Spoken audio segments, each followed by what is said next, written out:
বাড়ির সবাই 10 দিনের জন্য কেদারনাথ চলে যাওয়া এই কদিন তো ঠাকুর ঘরে পুজো করা হয়নি, তাই বাড়ি ফিরেই স্নান টান করে চলে এসেছি ঠাকুর ঘরে পুজো করতে।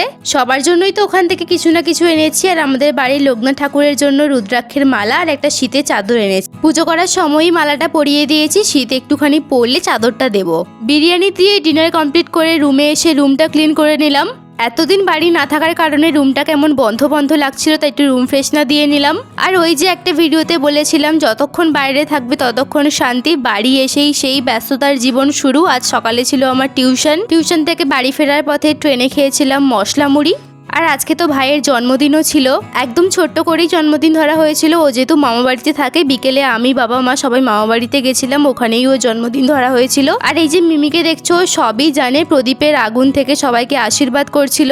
ছোট ছোট বাচ্চাদের এই কাণ্ডগুলো দেখতে কিন্তু দারুণ লাগে। ভিডিওটা তোমাদের কেমন লাগলো জানিও।